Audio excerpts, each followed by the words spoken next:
Praise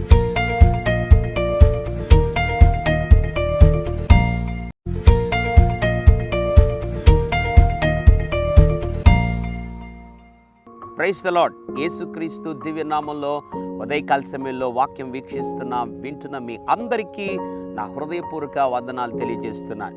కుటుంబంలో ఏర్పడినటువంటి సమస్యలను బట్టి లేదా అనుభవిస్తున్నటువంటి ప్రతికూల పరిస్థితులను బట్టి నువ్వు చాలా దుఃఖపడి నలిగిపోయి అనేకుల దగ్గరికి, నీ వారు అనుకున్న వారి దగ్గరికి అందరికీ వారి దగ్గరికి వెళ్ళి నువ్వు చెప్పగా వారు ఎవ్వరు కూడా నీ జీవితంలో న్యాయము తీర్చకుండా ఏదో విననట్లుగా విడిచిపెట్టి ఉన్నారా? ఉదయకాల సమయంలో ఒక సందేహం, ఒక ప్రశ్నతో ఉన్నావు.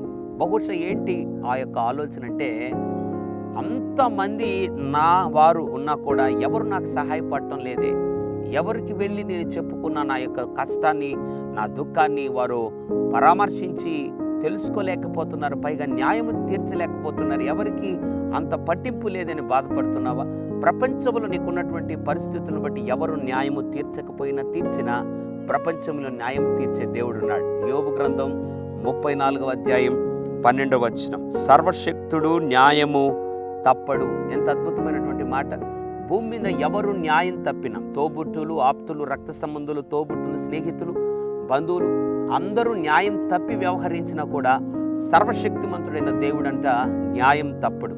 దేవుని బిడ్డ, నీ జీవితంలో ఇంతవరకు అన్ని అన్యాయాలే జరిగి ఉండొచ్చు. తోబుట్టు వలన, బంధువుల వలన, ఆస్తుల వలన, ఆస్తుల మధ్యలో అన్ని విషయాల్లో నీకు రావాల్సినవి ఇవ్వకుండా రకరకాల ఇబ్బందులు లేదా రకరకాల కేసులు నీపై బనాయించి ఉండొచ్చు. అయితే దేవుడి ఉదయకాల సమయంలో మాట్లాడుతున్నాడు, నీ జీవితంలో నేను తప్పక న్యాయం చేస్తాను, నేను న్యాయము తప్పే దేవుణ్ణి కాదు అని ఆయన మాట్లాడుతున్నాడు. ఉదయకాల సమయంలో విశ్వాసంతో నమ్ము.